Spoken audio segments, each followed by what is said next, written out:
Muito bem, estamos de volta aqui para dar continuidade ao curso de Seitas e Heresias, Apologética 2, ciclo 2 do curso da Idade, Escola de Educação Teológica das Assembleias de Deus. Lição de número 8, fala das armadilhas contemporâneas 1. E nada é como antes. De tempos em tempos, a humanidade é submetida a uma mudança nos paradigmas científicos, o que acaba por irradiar todas as áreas do conhecimento humano e das vidas humanas também. A superação de obstáculos e a transformação dos desafios em possibilidades serão temas parte dessa lição, que trata sobre o pós-modernismo.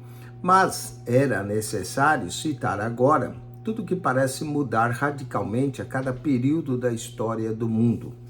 Até pouco mais 150 anos, era certo que quase todos os homens que o mundo fora criado por Deus, isso é, hoje, é quase um motivo de piadas. Na verdade, o mundo científico tem a visão criacionista como uma grande piada. Nesse caso, não se trata exatamente de uma quebra de paradigma, mas de uma ruptura com a cosmovisão cristã, uma ruptura usada, debochada, ingrata com tudo que a Bíblia Sagrada e os seus santos ensinamentos já fizeram pela humanidade, sobretudo pelo mundo pós-moderno em que vivemos, sobre a dívida que a sociedade odierna tem com a palavra Deus, poderíamos escrever algumas páginas, mas basta mencionar que britânicos, americanos, alemães, portugueses, brasileiros e nações de fala castelhana devem seus idiomas às traduções da Bíblia vertida aos seus vernáculos. Nessa lição, nós vamos falar do darwinismo, ou seja, a teoria de Charles Darwin. Nós vamos mencionar também notas históricas sobre o darwinismo e o que Charles Darwin, não disse. Vamos falar ainda do darwinismo e o que o Darwin disse no pós-modernismo e tempos que nada tem a ver com nada. Vamos falar do funcionamento do pós-modernismo, o pós-modernismo e as relações familiares e os perigos do relativismo. Vamos começar com o darwinismo, ou darwinismo, uma origem que sacudiu o mundo. É assim que muito se refere à obra da origem das espécies, do naturalista inglês Charles Robert Darwin. Mas qual a verdade sobre o trabalho de Darwin? Alguns falam Darwin. Ele é um gênio, um louco ou um apóstata? Por que suas teorias fazem tanto sucesso e são tão aclamadas? Se Darwin está errado, por que nenhum cristão consegue desmenti-lo ao ponto de desacreditá-lo diante da comunidade científica e internacional? Que tipo de homem se esconde sobre aquela vastíssima barba? O começo de nossa investigação precisa ser uma concordância. Darwin, ou Darwin, deu algo muito importante para a humanidade. Senão, o seu trabalho científico seria apenas mais um nas estantes das universidades inglesas, não sendo conhecido ou citado por ninguém, além de professores que tudo leem. Isso é o fato. O darwinismo ou darwinismo responde algumas perguntas que o homem sempre fez, e isso tem satisfeito a milhões, talvez bilhões de seres humanos. Vamos à síntese de Darwin, ou darwinismo. De forma bastante sintética, o darwinismo é o conjunto de teorias formuladas por Darwin a respeito de como as espécies existem ou vieram a existir. De forma bastante errada, o darwinismo é tido como a explicação de Darwin para o surgimento do mundo, do cosmos. Creiamos, não é isso que trata o naturalista inglês, ao menos que é por isso que ele se tornou famoso. O grande trabalho da vida de Darwin, o livro já citado A Origem das Espécies, foi composto a partir de dados coletados em uma espetacular viagem que o naturalista fez a bordo do HMS Beagle, que durou quase 5 anos. Durante esse período, em visita a lugares que desafiavam a imaginação do homem ocidental, comum do século XIX, Darwin reuniu amostras de espécimes raras, compôs gravuras de plantas e flores desconhecidas e fez anotações sobre os tipos humanos que encontrou. A coletânea de dados foi reunida ao pensamento de outros cientistas, como Malthus, que escreveu um impressionante ensaio sobre o princípio da população. A partir de suas próprias ideias e de outros que pensavam como ele, Darwin sistematizou o trabalho e a teoria da origem das espécies. O comentarista Chaplin rememora que o livro que teria abalado o mundo não é uma ideia original de Darwin, nem tampouco uma doutrina nova como a do século XIX. Na verdade, muitas das ideias de Darwin já foram suplantadas pelas evidências científicas modernas, e mesmo assim não eram pensamentos originais seios, mas propostas filosóficas pré-socráticas, doutrinas religiosas indianas, na verdade uma conceituação tão antiga quanto as civilizações. Vamos então à proposta do darwinismo. É possível entender as ideias de Darwin considerando 6 etapas bastante simples. Primeiro, os seres vivos são mutáveis. Eles e nós nascem, modificam-se e finalmente morrem. Segundo, praticamente todas as espécies de seres vivos são capazes de se multiplicar em uma escala tão absurda que pode vir a tornar a Terra um lugar insustentável. Terceiro, a única coisa que impede essa multiplicação descontrolada das espécies é a competição entre elas e no exterior de cada uma. Isso se deduz numericamente a vida a níveis administrativos. Vamos ao quarto ponto. Em meio às reduções numéricas, disputas que as promovem, as espécies adquirem variações que são transmitidas aos membros seguintes por herança genética. Quinto, o processo descrito nas etapas 1, 2, 3 e 4 caracteriza uma seleção natural, em que as espécies mais preparadas sobrevivem e as mais fragilizadas são exterminadas para dar lugar às mais fortes e às vezes a novas espécies. Sexto, para Darwin, o homem é apenas uma espécie entre todas a sua origem e pode ser explicado pelas 5 hipóteses anteriores. Embora no seu livro se chame A Origem das Espécies, Darwin não tentou solucionar as questões relativas aos princípios, aos começos. Cientificamente, isso é impossível, e a ciência não mais se ocupa dessa busca. Por quê? Ora, para buscar a origem das coisas, seria necessário fazê-las regredir ao estágio inicial. Logo, ao buscar a origem, a ciência penetra no campo da filosofia ou da teologia. Com isso, já notamos que é um deficiente modelo proposto por Darwin, pois ele tenta compor uma teoria sobre as espécies sem tratar significativamente de suas origens, mas apenas dos supostos processos que as fizeram ser ou que são. Darwin tenta explicar cientificamente aquilo que é empiricamente imponderável. Entretanto, no debate cosmogônico, pela janela e descartando a única explicação plausível, a fé na palavra de Deus e no relato bíblico da criação. Vamos à ética e à evolução do homem segundo Darwin. Darwin propõe que a humanidade adquiriu sua ética a partir de um processo evolutivo moral, semelhante àquele que teria formado o corpo do homem. A ideia é que a ética é mais burilada nas sociedades desenvolvidas e mais bruta nos povos sem avanços notáveis, o que comprovaria que a ética não é uma diretiva divina absoluta, mas o resultado de um processo de espécie humana, e isso evidenciaria a própria teoria evolutiva.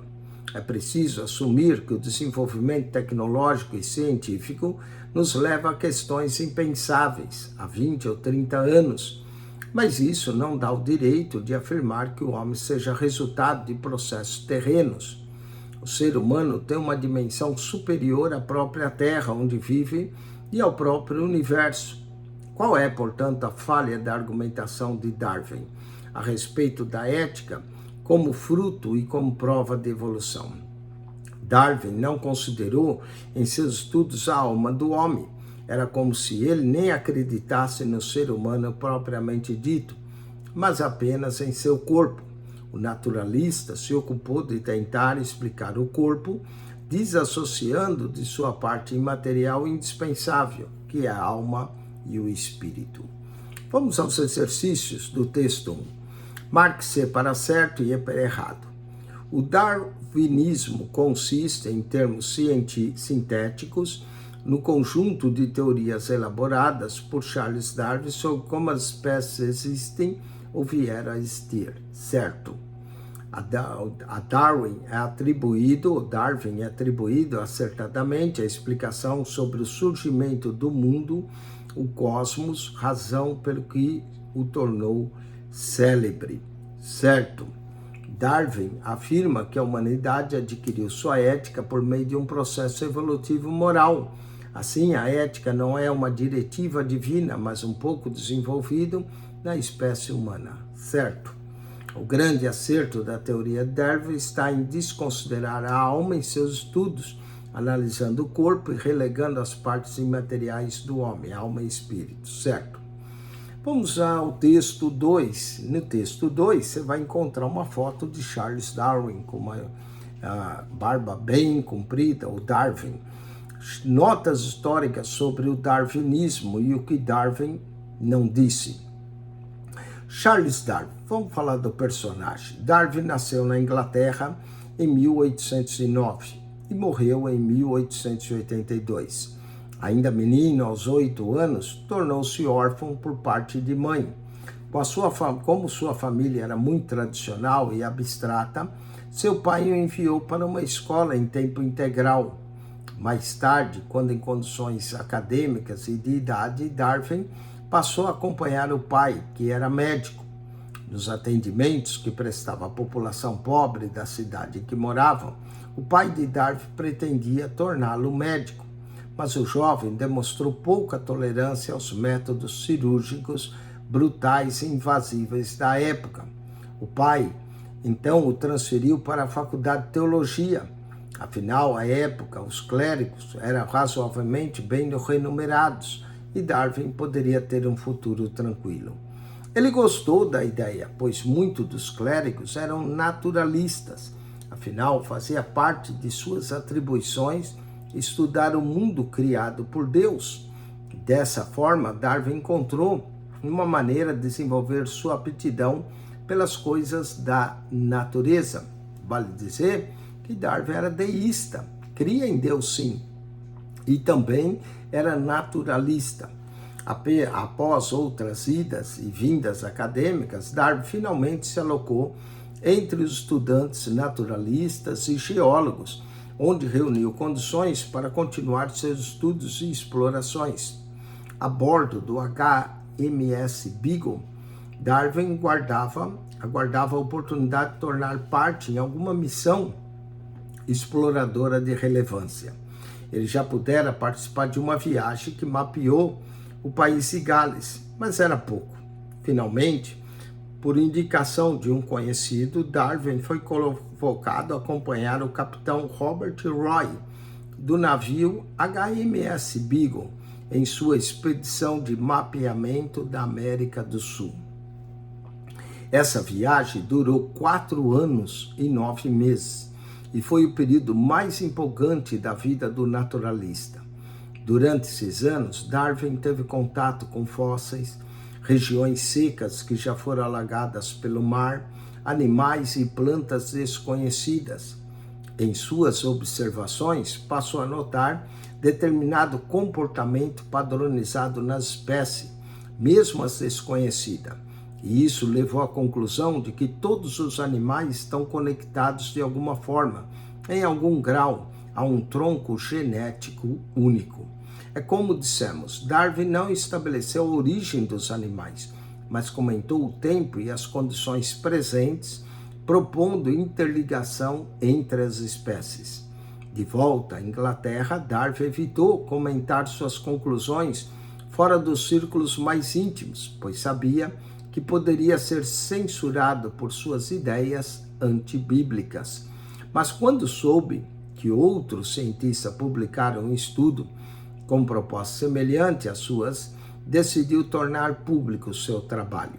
Darwin foi entre os 5 cidadãos ingleses do século XIX, não pertencente à família real da Inglaterra, a ser enterrado com honras oficiais do Estado. Seu túmulo fica próximo ao do grande cientista inglês Isaac Newton. Afirmações do darwinismo. O que Darwin não disse? Antes de combater as falácias do darwinismo, façamos uma revisão de coisas que atribuímos ao discurso de Darwin, mas que não fazem parte dele. Não que estejamos defendendo qualquer ponto do darwinismo, mas a verdade é que nesse século e meio de disputa, algumas coisas acabaram se distorcendo. E para combater corretamente é preciso conhecer corretamente a verdade. Assim, Darwin não disse. Primeiro que Darwin não disse, que o homem veio do macaco. Isso ele nunca disse. Darwin afirmou que o macaco e o homem possuem o mesmo tronco ancestral, mas o homem não teria descendido do macaco. Segunda coisa que ele não disse, que o mais forte sobrevivera. O darwinismo fala da sobrevivência do mais adaptado ou mais preparado. Por isso, seres humanos superam seus rivais no mundo animal, sempre que mais preparados para isso. Vamos para a terceira coisa, que a natureza, cada um se viria como pode. O darwinismo fala sobre a sobrevivência das espécies em conjunto e não dos espécimes em indivíduo. Nesse contexto, há espaço e necessidade para cooperação. Quarto, que naturalmente os homens são impelidos à infidelidade. Vamos o que Darwin falou. Tanto os homens infiéis, que poderiam engravidar muitas mulheres, como os maridos fiéis, que se preocupam com a sobrevivência e sustento de seus filhos, são vencedores do processo de seleção natural e de preservação da espécie humana. E quinto, que o ser humano é mais evoluído que os animais. Para Darwin, as formigas e os abacateiros são biologicamente tão evoluídos quanto os homens. Vamos aos exercícios. Assinale com X a alternativa correta. Para combater corretamente é preciso conhecer os fatos na extensão da verdade. E, portanto, junto importamos a Darwin o que de fato procedeu. Assim sendo, cabe dizer que Darwin não disse, aqui todas estão corretas, que o homem veio do macaco, que o mais forte sobrevivera, que o ser humano é mais evoluído. Darwin nunca disse essas coisas. Todas estão corretas. É procedente dizer que o darwinismo faz parte que a seguinte afirmação. A letra A. O macaco e o homem possuem o mesmo tronco ancestral. Essa é a correta. 8.7. A teoria de Darwin cabe atribuir a seguinte afirmação. Os homens são naturalmente da natureza, cada um se vira como pode. Não, aqui a correta são: os seres humanos superam seus rivais no mundo animal sempre que preparados para isso. Letra C, a 8.7. 8.8. Diz a teoria darwiniana que tanto os homens infiéis, que poderiam engravidar muitas mulheres, quanto os maridos fiéis, preocupados com o sustento familiar, são vencedores do processo, letra B, de seleção natural e de preservação da espécie. Letra B, de seleção natural e de preservação. Vamos ao texto 3, darwinismo, o que Darwin disse. Darwin vai do teísmo ao agnosticismo. No princípio de sua viagem, Darwin ainda declara a fé teísta. Isso é, de acordo com a Bíblia Sagrada. Na verdade, durante os anos de faculdade, Darwin demonstra algum brilhantismo nas provas das disciplinas teológicas. Ao final de sua vida, porém, seu posicionamento a respeito de Deus mudou. Ele deixou de ser teísta e declarou-se agnóstico. O que significa isso? Que os trabalhos científicos de Darwin o afastaram da certeza, empurrando para a dúvida. O teísmo é a certeza pela fé que Deus existe, e como a Bíblia diz. O agnosticismo é a declaração de que não é possível saber se Deus existe ou não. Mas devemos entender que Darwin nunca chegou ao ateísmo. Foi o que aconteceu com Darwin. Sua esposa cristã e temente que era, sofria com medo constante de que o marido fosse para o inferno por causa ou por conta de suas ideias. O pobre Darwin deu ao mundo uma certeza que parece inabalável, mas foi incapaz de resolver o problema de sua própria alma, assumindo uma dúvida valiosa como uma assertiva. Ele acreditava em Deus e agora não conseguiu provar sua inexistência. Eu acho. Uma das maiores sacadas da teoria formulada por Darwin é a chamada árvore da vida. Trata-se de um gráfico semelhante à árvore genealógica das famílias, em que cada forquilha, galho em forma de Y, representa uma passagem evolutiva de onde as espécies saíram modificadas em relação aos seus ancestrais.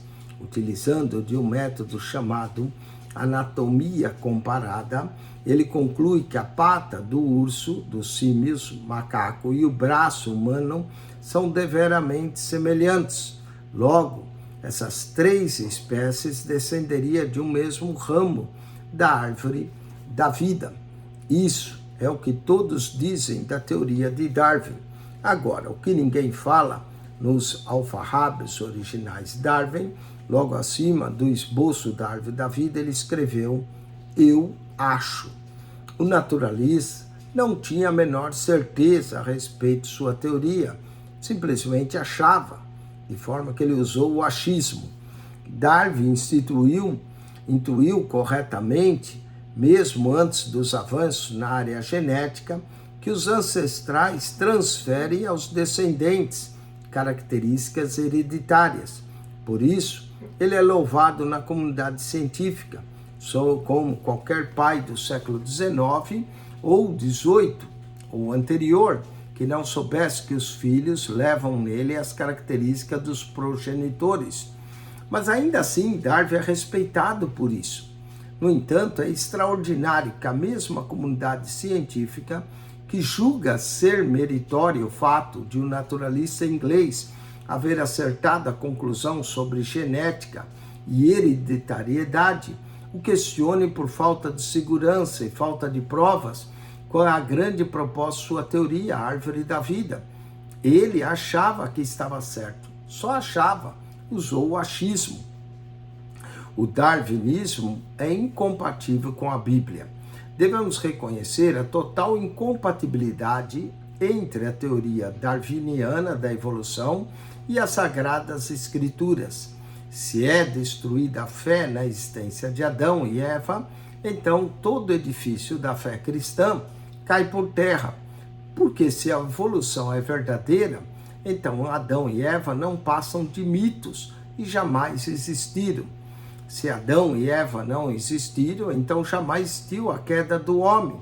Se o homem não caiu, então não existe a necessidade de sermos redimidos do pecado. Se não existe a necessidade de redenção, então também não haveria a necessidade de segunda pessoa da Santíssima Trindade se tornar homem e morrer na cruz por nossos pecados. E se não houve o sacrifício redentor do Calvário, então é vã toda a nossa fé. Vamos de microevolução a macroevolução. Microevolução é um dado científico e diz respeito às mutações relativamente menores que ocorrem na forma de um animal ou planta, mas que não transforma a planta ou animal em outra coisa. Por exemplo, em uma espécie da mariposa inglesa, que foi se tornando cada vez mais escura na medida em que as árvores também escureciam, por causa da poluição durante a Revolução Industrial. Todavia, menos passando por essa mutação, a mariposa continuou sendo mariposa. Ou seja, isso é microevolução. De forma alguma ela se tornou outro ser. Macroevolução é algo completamente diferente. É a teoria que sustenta a ideia que uma espécie evoluiu para outra espécie. Isso jamais foi provado pela ciência. Todavia, uma das táticas mais usadas pelos evolucionistas para provar sua teoria é tomar como exemplo casos de microevolução e apontá-los como provas da macroevolução. Esse truque desonesto só serve para provar o quão desesperados estão os evolucionistas na tentativa de vender sua falsa teoria. Vamos a refutações famosas do darwinismo. Um deles foi James Ussher, bispo, século XVI. Esse bispo irlandês elaborou um estudo bastante consistente sobre cronologia bíblica, com base nas datas e nos personagens históricos presentes no texto sagrado. O resultado das contas é que a Terra foi criada por Deus há cerca de 6.000 anos atrás. Logo, o registro histórico mais antigo e confiável da humanidade, a Bíblia, diz que Darwin está errado, pois não havia nada antes da criação e a criação ocorreu há poucos milhares de anos. Vamos ao método carbono 14. Antes de perguntarmos a respeito do método carbono 14, que aponta como data de alguns fósseis e rochas como sendo milhares ou até mesmo milhões de anos, nós respondemos. O carbono 14 parte do pressuposto que quanto mais antigo uma amostra fossilizada ou de mineral, mais ou menos elementos químicos específicos haverá nelas. Assim, com base nas estimativas do acúmulo ou perda de elementos químicos disponível para comparação, os cientistas apontam a data dos elementos. Por exemplo, para dizer se o Santo Sudário, a muralha, a mortalha que a Igreja Católica alega haver redescoberto o corpo de Cristo sepulcro, é mesmo dos tempos do Novo Testamento, o método carbono 14 mediu os químicos depositados ali, concluindo que a quantidade deles não é superior a 800 anos de vida do pano. Acontece que esse método se torna extremamente impreciso ao tentar datar elementos mais antigos, pois as estimativas comparáveis de base são imprecisas e geram aproximações de milhões de anos. Esse é só um exemplo. Samuel Wilberforce, do século XIX, através de um argumento bíblico, Wilberforce acusou Darwin de bestializar o homem, estrela da criação de Deus, ao afirmar que o homem e o macaco cabem um ancestral comum. Charles Hodge, século XIX, foi um brilhante teólogo americano que defendia corajosamente a inerrância da Bíblia e sua infalibilidade. Ele fez uma cruzada contra o ensino do darwinismo e sua teoria de evolução. Philip Johnson, século XX, advogado americano, ele sustenta que somente Deus poderia ter criado tudo o que o homem é e a tudo o que o universo é. Vamos aos exercícios. Marque C para certo e para errado. No final da vida, Darwin deixou seu posicionamento agnóstico, afirmação de que não é possível saber se Deus existe ou não. Para declarar-se teísta, Deus existe, é como a Bíblia diz. Errado, é o contrário, na verdade ele era teísta e se tornou agnosticista. 8.10. Similar a uma árvore genealógica, o gráfico chamado carbono 14 deu base para que Darwin afirmasse com toda a segurança que cada forquilha representa uma passagem evolutiva em relação aos ancestrais. Certo. Vamos à teoria de 8.11. A teoria Darwin sobre a evolução da espécie humana é totalmente compatível com a verdade bíblica, porque Adão e Eva são apenas mitos e não seres humanos que palmilharam a terra de fato. Aqui o que está errado é que é totalmente compatível. Então, errado. 8.12. O conceito da microevolução, que diz respeito à mutação de uma mesma espécie, e o da macroevolução, que se refere à mutação de uma espécie para outra, embora sem comprovação científica, são aplicados para difundir a teoria evolucionista. Certo? Vamos ao texto 4, agora falar do pós-modernismo, tempos em que nada tem a ver com nada. Ele está em toda parte, na estética, com linhas arrojadas, linha alguma, ou qualquer linha. Na ética, também está, mas esqueçamos a moral ou a imoralidade. O que antes eram postos, agora se anulam, para dar lugar à amoralidade. Pós-modernismo é a atual condição cultural, social e estética dos tempos em que vivemos. Ainda que não sejamos notadas, não sejam apontadas as propostas pós-modernas, aí estão. A mudança chegou e não há garantia de que aquilo que hoje é, amanhã continuará sendo. Assim que só alguns apercebem as mudanças, afetam a vida de todos indistintivamente. A tragédia é que tudo isso, até que poderia ser terrível distorção da verdade, mas pior que ocorre distorções, é que ninguém sabe o porquê e para que elas ocorrem. A gente simples dos sertões e dos interiores já notou há muito que o mundo não é o mesmo. Para aqueles lados, a maior novidade não é a luz para todos, mas o que todos vê novo na caixa de luz, que agora ocupa lugar de destaque na casa, sendo tão importante hoje como um dia foi o lampião. Estamos falando da TV. A fumaça que subia da cozinha denunciava comida quente sobre a mesa. Agora, a luz que irradia pela janela, a noitinha, anuncia o novo, uma novidade por dia.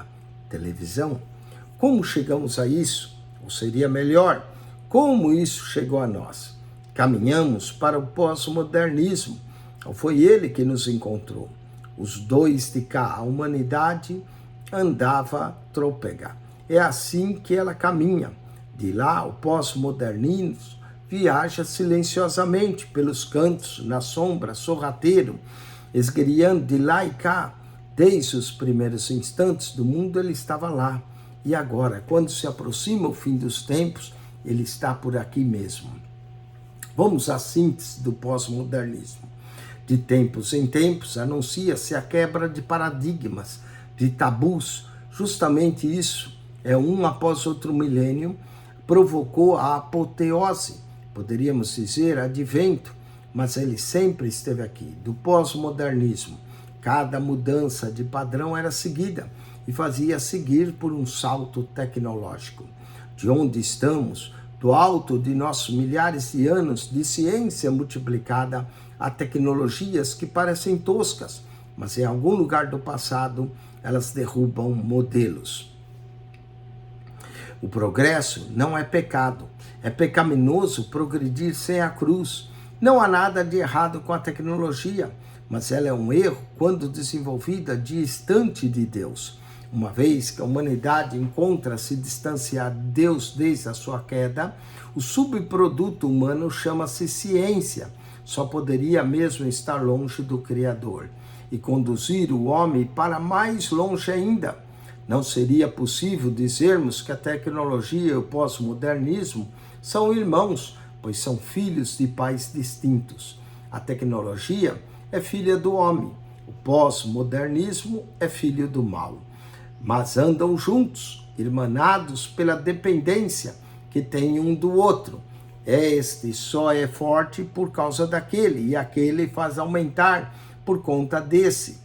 É a simbiose do consortimismo e conveniência.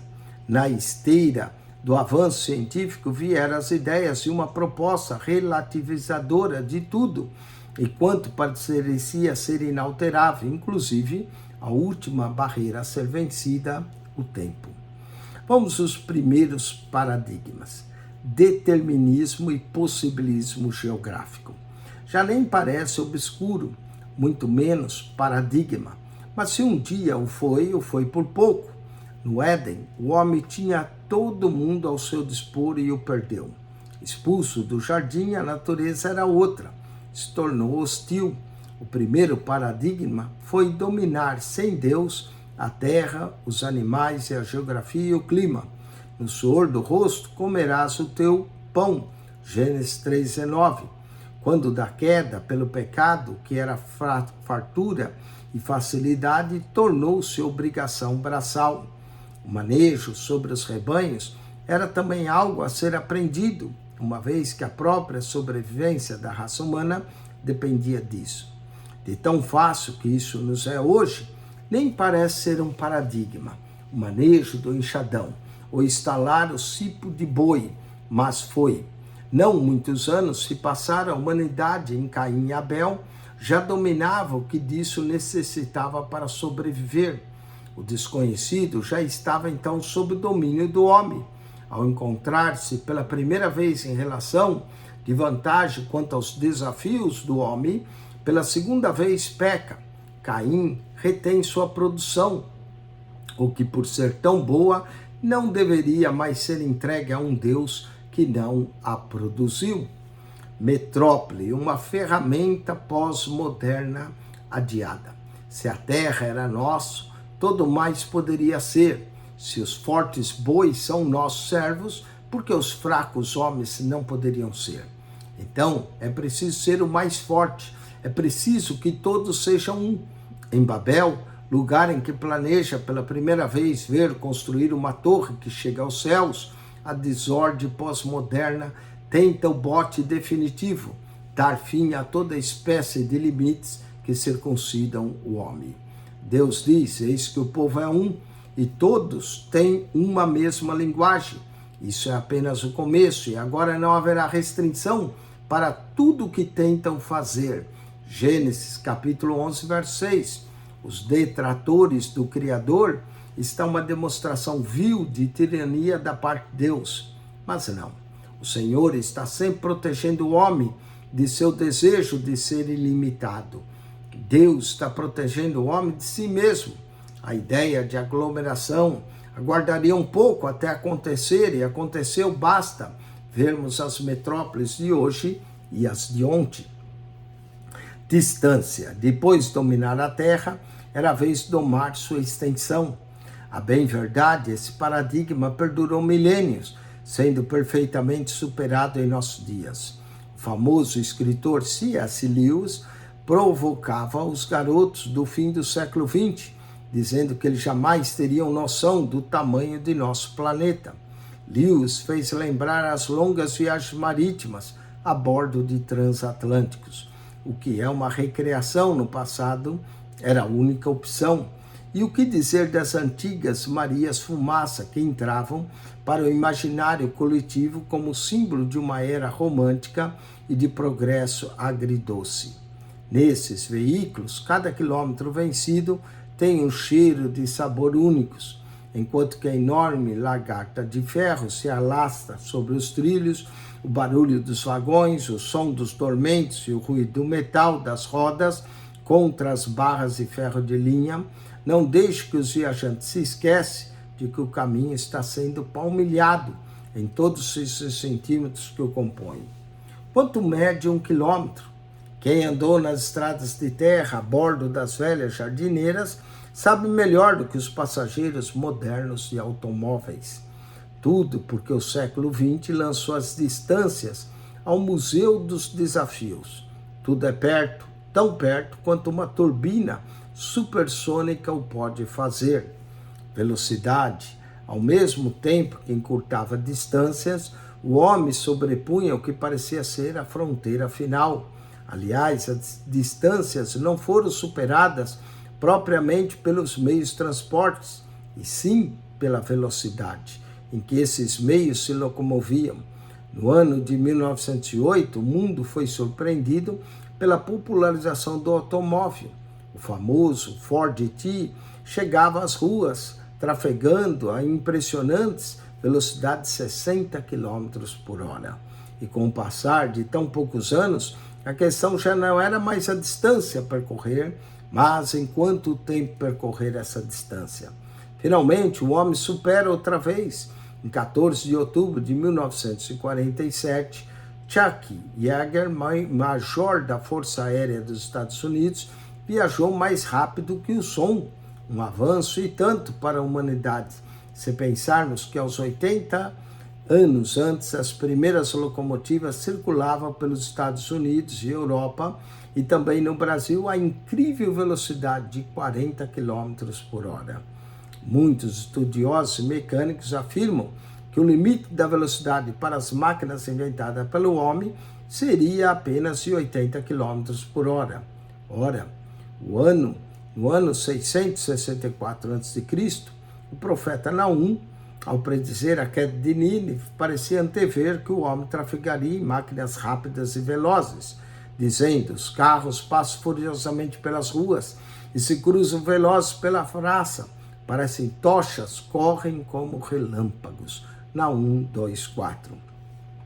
Difícil de escrever, tratar-se de uma referência profética nos tempos pós-modernos, em que a velocidade já não é tida como uma barreira, e sim como possibilidade. O tempo, a barreira final. Os temas da ficção científica sempre ajudam a compreender quais serão os próximos paradigmas que o homem quererá vencer. Longas viagens realizadas sem que as distâncias ou velocidade sejam problemas insuperáveis ao homem. O escritor Júlio Verne propõe que já em 1873, homens e intérpretes como Phileas Fogg poderiam dar a volta ao mundo em 80 dias. Era o paradigma a ser vencido e foi. A bordo de aviões de carreira, o outro lado do mundo está não mais que 12 horas. As grandes velocidades não são desafios para os homens incríveis e suas máquinas voadoras. Nota histórica do pós-modernismo. Em 1905, Albert Einstein torna pública a sua teoria da relatividade. Na ocasião, o físico alemão surpreendeu o mundo científico propondo, entre outras coisas, que o tempo poderia desenvolver-se em velocidades diferentes, dentre as condições específicas. Segundo a teoria, ainda não comprovada empiricamente, se o homem viajasse pelo espaço à velocidade da luz, o tempo para ele teria resultados distintos do tempo experimentado pelos homens na Terra. Ao cabo da viagem, enquanto para o cosmonauta o tempo passado fosse de 1 ano, por exemplo, na Terra a história já poderia ter avançado 50 anos. Como se vê, o relógio que carregamos no pulso ou o telefone celular que marca o tempo não é mais um sinal de estabilidade. 1 hora pode não ser mais que 1 minuto. Vamos marcar para certo e para errado. Na tentativa de conceituar o pós-modernismo, é correto afirmar que esse seja a condição cultural, social e estética dos dias de hoje. Certo? Progresso não é pecado, mas progredir sem a cruz é. Da mesma forma, os avanços tecnológicos não são pecaminosos, mas se desenvolvidos distantes. Deus constitui pecado, certo? Vamos ao 8:15, na passagem bíblica, no suor do teu rosto comerás o teu pão, Gênesis 3:19, representa o primeiro paradigma para o homem, que era dominar sem Deus a terra, os animais, a geografia e o clima, certo? Uma manifestação pós-moderna encontrada na Sagrada Escritura diz respeito a Babel, uma tentativa de o homem quebrar quaisquer limitações impostas por Deus. Nos dias de hoje, essas manifestações expressam na forma de aglomerações, ou seja, as metrópoles, certo? Texto 5, funcionamento do pós-modernismo. Como isso nos afeta? Tudo que é produzido no ambiente acadêmico, ainda que não compreendido pela maioria dos estratos sociais, sempre afeta a vida de todos. Para mencionar um único e trivial exemplo em toda a comunidade científica mundial, somente um homem foi capaz de explicar satisfatoriamente a conjuntura de Poincaré, coisa que nenhum garoto jamais ouviu falar, mas qualquer garoto sabe que é muito legal brincar com o PlayStation 3, onde os gráficos 3D são tão realistas. Não fosse pelas conjecturas de Poincaré, Não haveria como transformar os modos gráficos em objetos tridimensionais. O mesmo ocorre com a teoria da relatividade.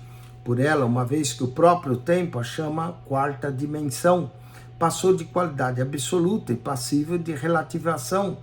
Tudo que se tinha como certo tornou-se duvidoso. Deus criou o homem? Depende. Se você achar que sim, sim. Se achar que não, não. Deus existe. Se sim. Se você quiser, posso trair minha esposa. Claro, desde que ela não saiba e soube. Lembre a ela que é moral relativa.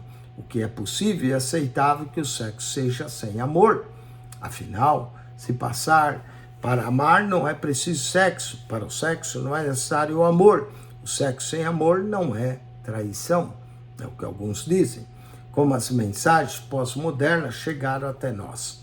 O principal meio de entrada do pós-modernismo em nossos lares são os meios de comunicação, em que não se estigmatize a televisão, pois qualquer meio de informação ou comunicação pode vir a ser imagem da besta. Enquanto que as novelas, filmes, minisséries são tratados como portas pelas quais os demônios entram em nossas casas, e de fato o são, esquecemos que essas atrações televisivas não são única entrada, mas apenas uma dentre muitas, onde passam as sutilezas ou os arrombos pós-modernos que destroem nossos lares. Um portal pós-moderno, por via de regra, é subestimado e publicidade, enquanto a ignoramos, Satanás utiliza com tremenda eficiência. A publicidade pós-moderna.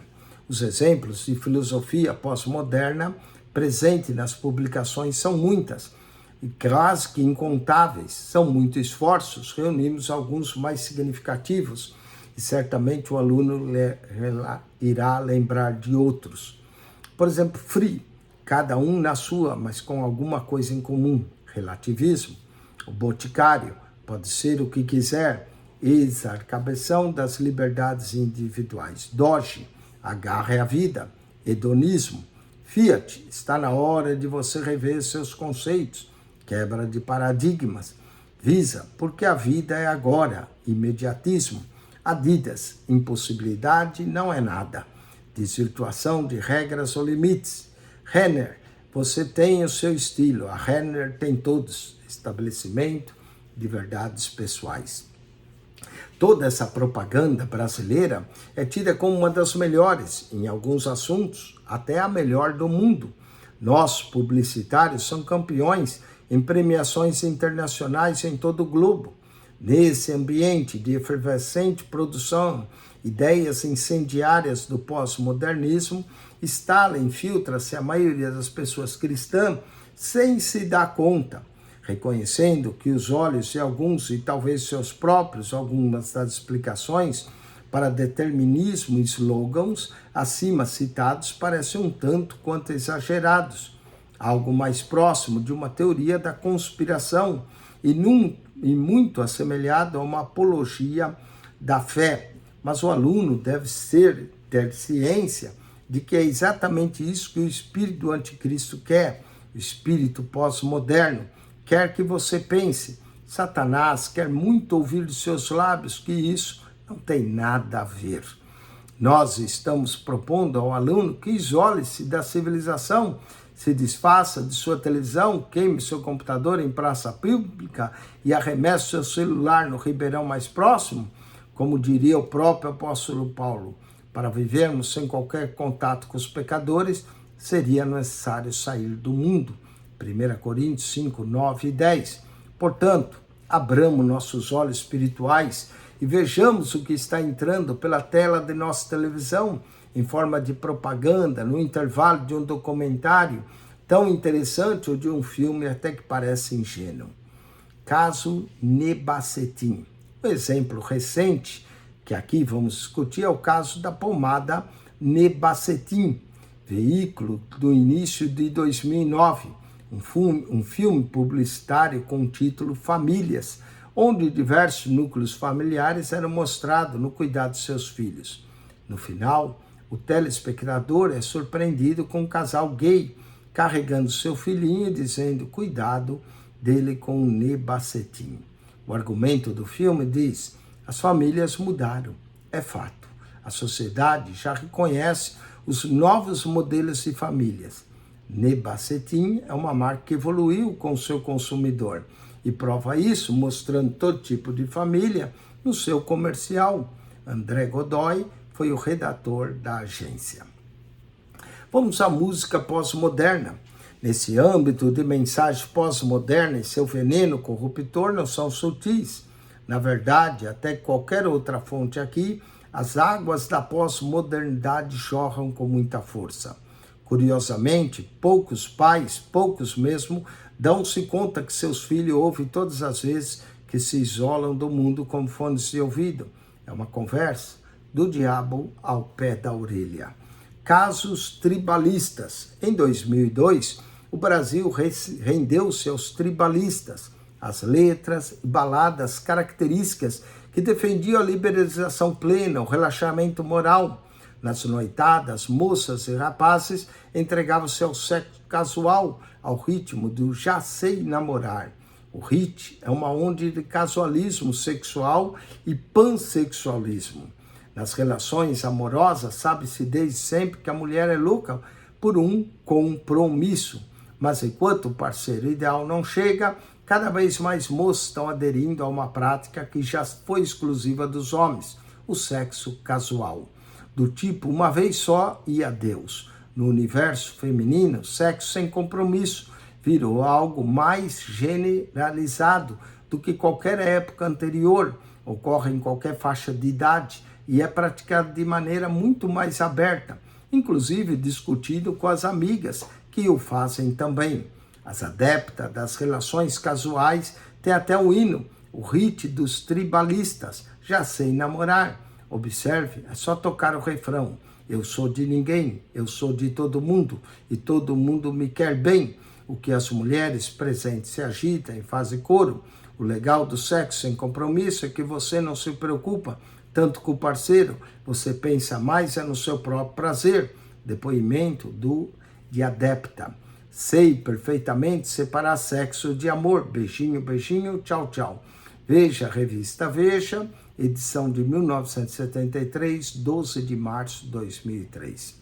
O caso Katy Perry, de volta a 2009, vemos que a música mais tocada nos rádios norte-americanos e também brasileira foi a cantora pop Katy Perry. Na canção ela diz que beijaram uma garota. E daí? Não haveremos de profanar nossas mentes reproduzindo a íntegra dessa canção, mas não podemos deixar de citar. Eu beijei uma garota só para experimentar. Sei que o meu namorado não se importa. Me senti tão mal, me senti tão bem. Ao estudar essa disciplina, o aluno deve atentar para os ensinos aqui contidos, sobretudo se for pai. Atenção ao que seus filhos assistem, ouvem ou acessam. Satanás existe e atua em tudo o que há de sobre a face dessa terra. Já dizia João, em 1 João 5,19, o mundo jaz no maligno. Ele está à espreita de nossas vidas, o de nossos filhos, e de em cada canal, cada música, cada site da internet. O que mais o diabo deseja é o que não lhe demos crédito, pois assim ele pode agir despreocupado e eficazmente. Vamos aos exercícios. Mesmo fora de ambientes acadêmicos, a vida cotidiana sofre a influência do pós-modernismo, como aqui podemos citar o texto C, a nada conhecida conjectura de Poincaré mais o trivial PlayStation 3, 3D del derivado. Letra C. O principal canal para a influência do pós-modernismo na vida cotidiana, através de meios de comunicação, em particular televisão, por exemplo, podemos citar as citadas, todas estão corretas: novelas, séries, minisséries, peças publicitárias comerciais. 8.19. A publicidade é um expressivo veículo para a difusão de mensagem pós-moderna, ao associar uma mensagem à comercialização de um produto ou empresa. Por exemplo, todas estão corretas. Você pode ser o que quiser, do Boticário, porque a vida é agora, da Visa, impossibilidade não é nada, da Adidas. Todas estão corretas. 8:20.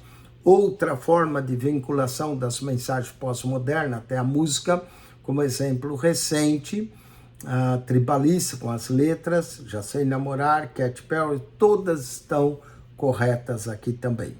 Vamos ao texto 6 da nossa lição. São bastante textos.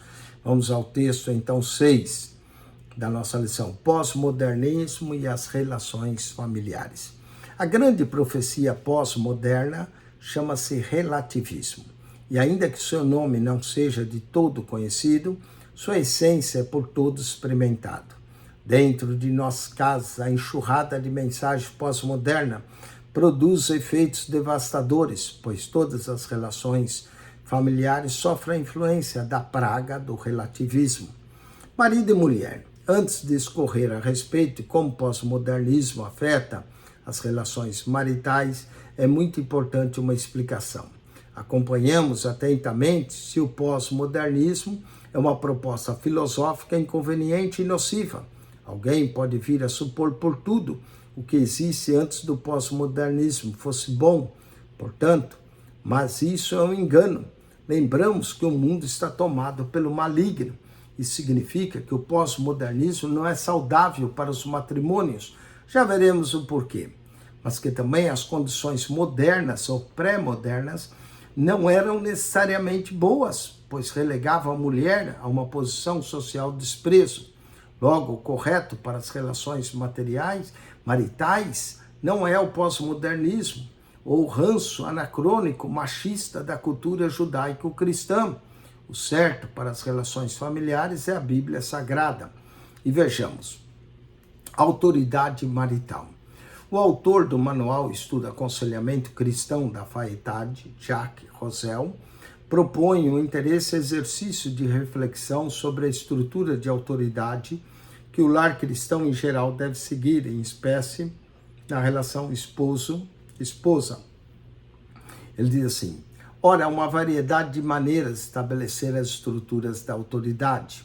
Há regimes patriarcais em que o marido é o chefe do lar. Ele não permitirá nenhuma discordância. Quem discordar sofrerá. Alguns homens matam suas esposas intelectualmente e espiritualmente. Algumas esposas são mais semelhantes a equipamentos de cozinha do que a seres humanos com muita interação. É difícil a tais mulheres serem assimiladas no processo do casamento. Muitas mulheres aceitam aquele papel sem levantarem dúvidas. É o tipo da esposa de alguns homens gostam, porque há menos risco de uma batalha com uma copeira do que com uma rainha. As copeiras não são respondonas como chefe, mas as rainhas tendem a sê-lo. Por isso, muitos homens acabam se casando com a copeira, e é por isso que não se sente como reis. É difícil você sentir um rei quando você está casado com uma copeira. Na realidade, você mesmo se sente pessoalmente mais semelhante a um copeiro ou um escravo. Mas o patriarcalismo é um estilo de casamento que gosta de popularidade. Ali, o homem é o chefe. O matriarcado é outro tipo de estrutura de autoridade. Nesse caso, os maridos tornam-se figuras de proa. Os homens em tais casamentos ficam sentados olhando a televisão o tempo todo, ou fazem outras coisas semelhantes, ao passo que as esposas e mães tomam as decisões e dirigem a família. Ainda o caso dos pequenos ditadores, a família que são dirigidas por crianças. Fica atônito ao ver como muitas crianças dirigem suas famílias. Aprende rapidamente, a uma tenra idade, como fazer isso. Chegam em casa e dizem: mãe, o menino que mora lá adiante pode fazer coisas que eu não posso fazer. Por quê? E naquela família, os pais dizem: ora, se ele pode, obviamente é certo. Vá adiante e faça o mesmo.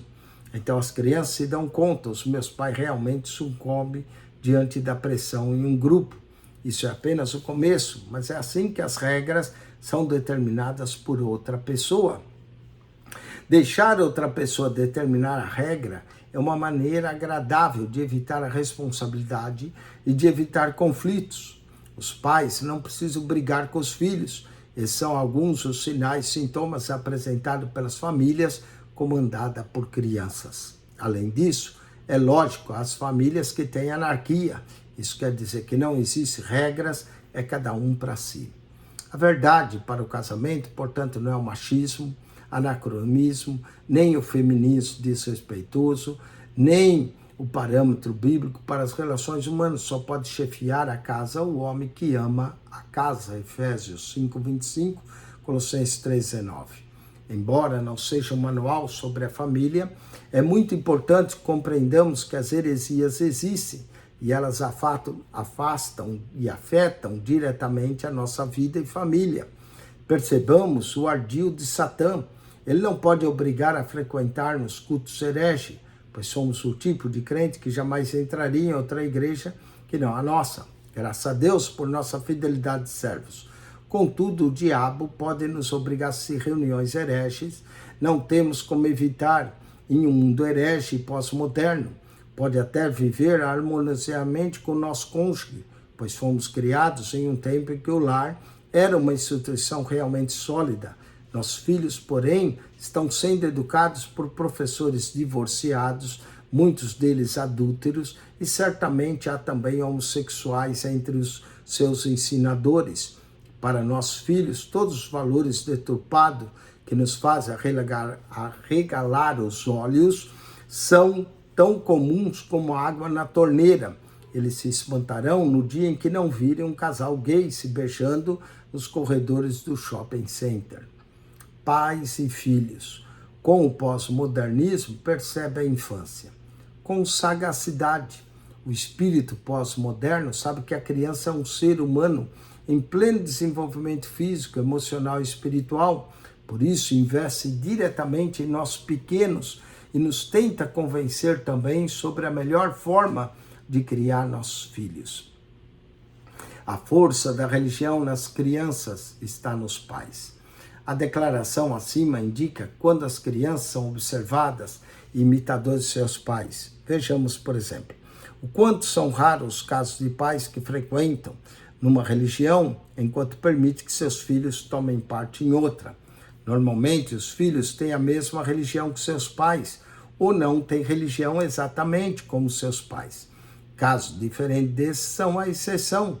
O resultado é que, para conquistar o coração e a mente dos filhos, o espírito pós-moderno, além de investir diretamente nas crianças, tenta cegar o entendimento dos pais. Os livros mais vendidos na Europa e na Austrália sobre a criação dos filhos, Criando Filhos e Criando Meninas, de Steve Budiput, dizem que os pais deveriam permitir que os filhos escolhessem tudo o que serão no futuro, ainda que as opções dos filhos não sejam as que eles próprios gostariam. Por exemplo, no livro Criando Meninos, Steve Budiput diz aos pais que se conformem caso seus meninos demonstrem gostar de outros meninos. Ter um filho homossexual não é o fim do mundo. Você concorda com isso? O pós-modernismo diz: deixe seu filho ser qualquer coisa que desejar. A Bíblia, entretanto, diz: não retires de criança a disciplina, pois se futigares com a vara, não morrerá. Provérbios 23:13. Vamos aos exercícios. Marque-se para certo e para errado. Conformismo é o nome da grande profecia do pós-modernismo. Errado, na verdade, é o relativismo. Errado.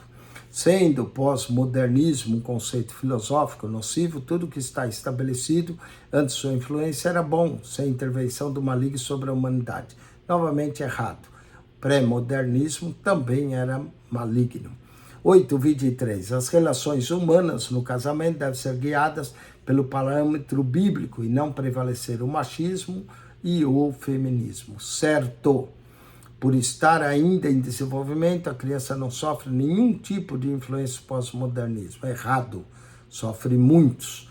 E vamos ao último texto, o perigo do relativismo.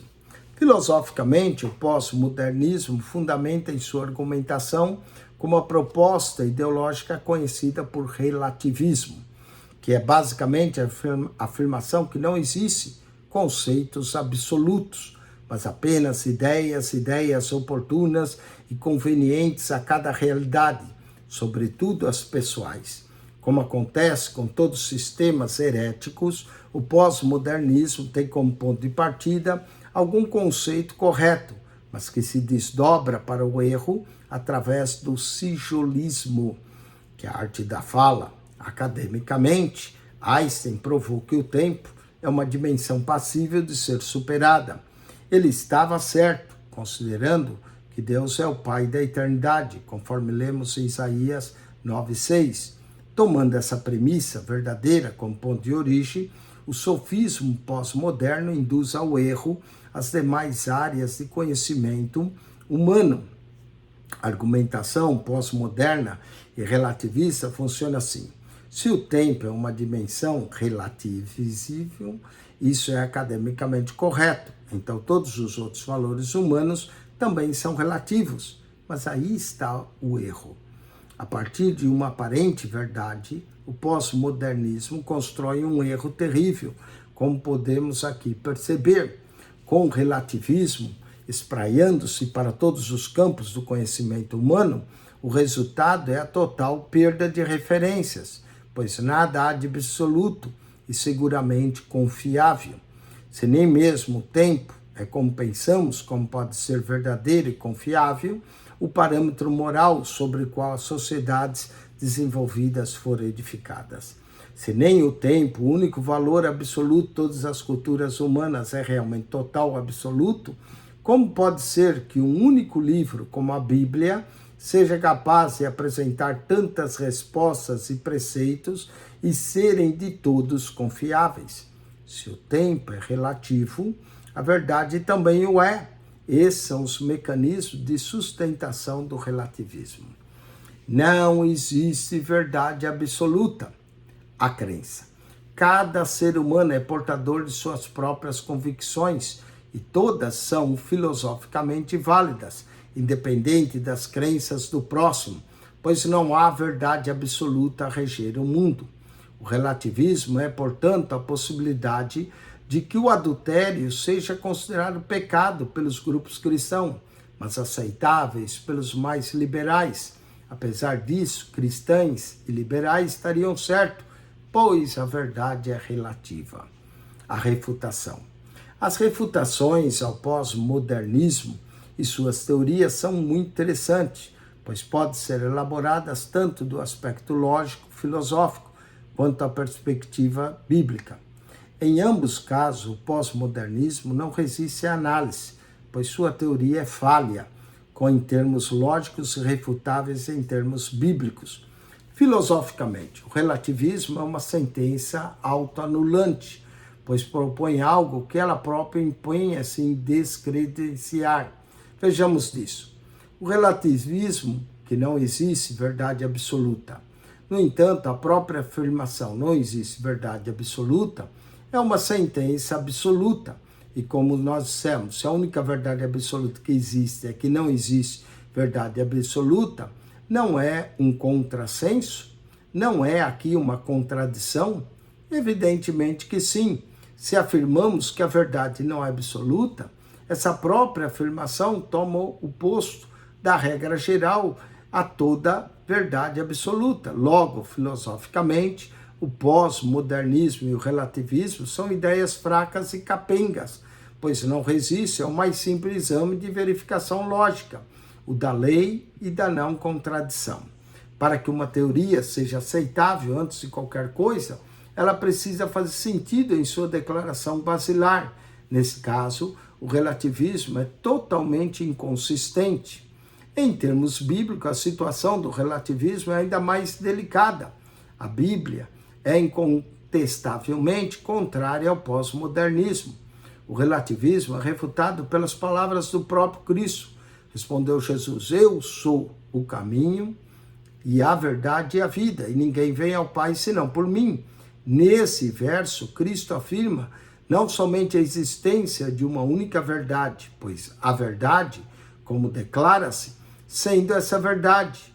Biblicamente, não existem verdades múltiplas, mas tão somente a verdade, que é o próprio Senhor Jesus. O Salmo 119, verso 160, diz que a palavra é a verdade. A própria Bíblia é a declaração da verdade absoluta, que é Cristo. Vamos então à conclusão. As discussões a respeito de como a heresia pós-moderna afeta a nossa vida e nossas famílias poderiam seguir por muitas centenas de páginas, mas evidentemente não há espaço para tal. Contudo, o alerta manifestado nessa lição haverá de ser ampliado em seus efeitos no nosso coração pelo Espírito Santo de Deus. O principal a ser assimilado agora é que, além dos dados históricos e filosóficos apresentados, é que todas as heresias que se pode estudar, esta é a mais danosa, a única da qual não há como esconder, pois ela está em todos os lugares, nos livros didáticos de nossos filhos, no trabalho de nossos cônjuges e nós próprios. A heresia filosófica pós-moderna contaminou a ética e a moral, deturpou os valores e relativizou o inexpugável. Apesar de tudo, apeguemo-nos à promessa divina. Não os temais, lembrai-vos do Senhor, grande e temível, e pelejai pelos vossos irmãos, vossos filhos, vossas filhas, vossa mulher e vossa casa. Neemias 4, verso 14. Vamos aos exercícios. Relacione a coluna A de acordo com a coluna B. Afirmação filosófica de que não existem conceitos absolutos, mas ideias oportunas e convenientes a cada realidade, sobretudo as pessoais. Letra B, relativismo. 8.26. Dimensão passível de ser superada, segundo Einstein, uma verdade especialmente considerando Deus como Pai da eternidade. Letra A, o tempo. As palavras de Jesus, eu sou o caminho, a verdade e a vida, refutam o relativismo e sustentam-se de forma suficiente. Letra D, verdade absoluta. É a declaração de Cristo como a verdade absoluta, a Bíblia. Letra C. Então, fica assim, 8.25, afirmação, letra B, relativismo, 8.26, dimensões, o tempo, não é? Letra A, 8.27, verdade absoluta, 8.28, a Bíblia. Muito bem, vamos à revisão da lição. Marque se para certo e para errado. O mérito do darwinismo consiste em responder algumas perguntas que o homem sempre fez, o que gera uma satisfação a milhões de pessoas em seus anseios, certo? Muitas distorções a respeito do darwinismo ocorrem no decurso do tempo. Porém, é fato que essa teoria cabe à afirmação de que o homem veio do macaco. Errado. No esboço do gráfico Árvore da Vida, utilizada por Darwin para o desenvolvimento de sua teoria sobre a evolução das espécies, encontra a inscrição "eu acho", que pressupõe que ele não tinha qualquer certeza sobre sua teoria, certo? Esses paradigmas do pós-modernismo, o da distância, veio a ser superado pelo homem somente nos nossos dias, onde a questão passa a ser não mais de extensão, mas de velocidade, certo? Embora subestimada, a publicidade é muito utilizada por Satanás como propagadora da mensagem do pós-modernismo, certo?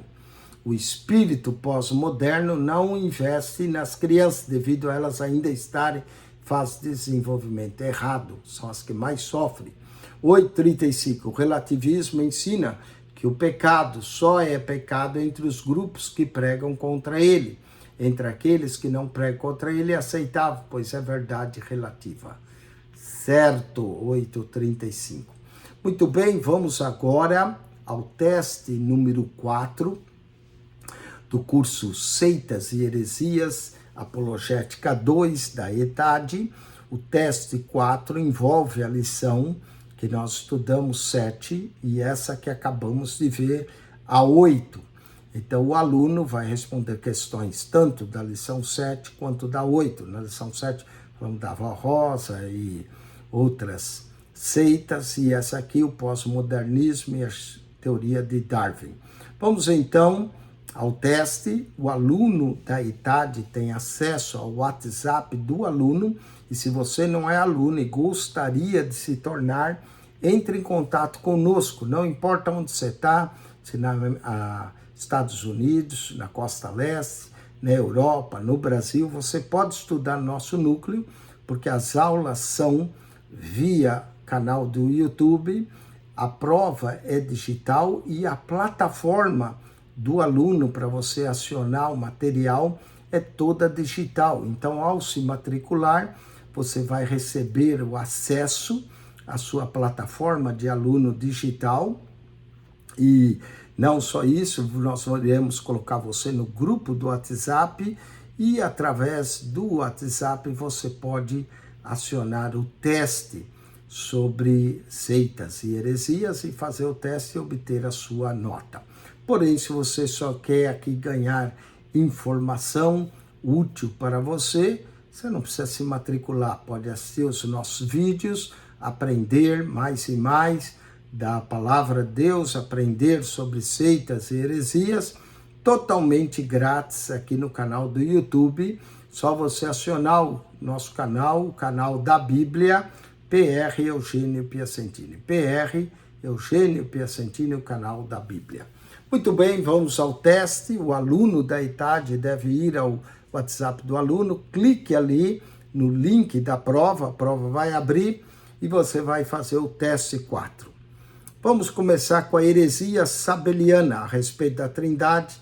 Desapareceu em 1913 através do... Reapareceu, né? Reapareceu, não desapareceu, reapareceu em 1913 através do movimento. Aqui a resposta correta é letra D, só Jesus ou Nova Luz. Então a primeira, só Jesus ou Nova Luz, é a resposta da primeira pergunta, letra D. Segundo, John Shepp, fundador do movimento pentecostal unicista, juntamente com outros membros da igreja, aprovou a interpretação modalista da questão da Trindade, que diz, letra B aqui, Cristo é o único Deus, sendo o Espírito Santo e Deus Pai, duas manifestações eventuais do Messias.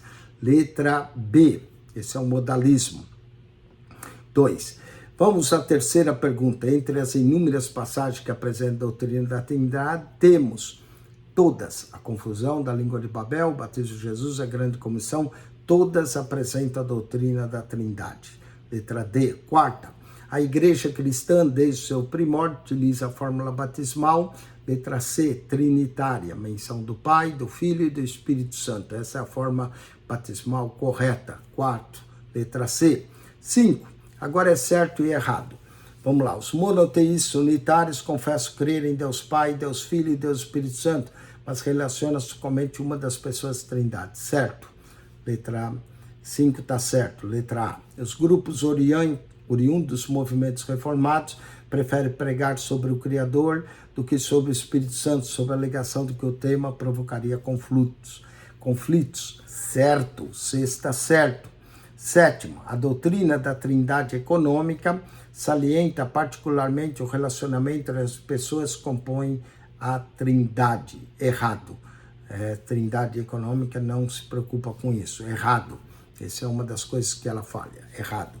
Oitavo, a Igreja Apostólica diz que sua missão é divulgar o ministério sagrado da Avó Rosa, mentora da seita, porque ela é o espírito consolador da promessa feita por Jesus. Certo? É isso que eles pregam. Nona, com o falecimento da Avó Rosa, a expressão de maior autoridade espiritual na Igreja Apostólica passou a ser o seu sobrinho, Aldo Bertone, que diz receber do além do túmulo as mensagens da tia. Isso, a Avó Rosa, certo. Décimo, a abordagem feita pela Igreja Apostólica, a Avó Rosa e seus seguidores, baseia-se nos ensinos evangelísticos de Cristo, afastando qualquer possibilidade de intimidação ou constrangimento. Certo, é o que eles fazem. Décimo primeiro, segundo a lição estudada contra aqueles que saem da Igreja Apostólica, não há reação alguma. Errado. 12º, a posição exclusivista assumida pela Igreja Apostólica encontra refutação bíblica na passagem de Isaías 43:11, que diz, eu sou o Senhor e fora de mim não há Salvador. Certo. 13º, a força da Igreja Apostólica baseia-se na moral e na premissa de tratar seus adeptos de forma digna e de acordo com os fundamentos essencialmente bíblicos. Errado. 14º, Darwin é atribuída acertadamente a explicação sobre o surgimento do mundo, os cosmos, a razão que se tornou célebre. Certo. Certo, 14º, certo. Conforme a lição estudada, o naturalismo Darwin se ocupou em explicar tanto o corpo quanto a alma e espírito. Errado, só se preocupou com o corpo. E 16º, muitas distorções a respeito do darwinismo ocorrem no discurso tempo, porém é fato que essa teoria cabe a afirmação de que o homem veio do macaco. Errado. Na verdade, Darwin nunca falou isso. Errado. Muito bem, com isso concluímos o teste de número 4, graças a Deus. Como dissemos, se você não é aluno, quer se matricular, entre em contato conosco, vamos orar agradecendo a Deus. Pai querido, graças te damos por mais uma aula do curso da ITAD, abençoa todos os alunos e abençoa até aqueles que não são alunos, mas estiveram aqui aprendendo conosco. Que a tua graça, a tua bênção seja sobre todos nós, em nome de Jesus. Amém. Deus abençoe, acione nosso canal no YouTube, PR Eugênio Piacentini, o canal da Bíblia. O canal da Bíblia, PR Eugênio Piacentini.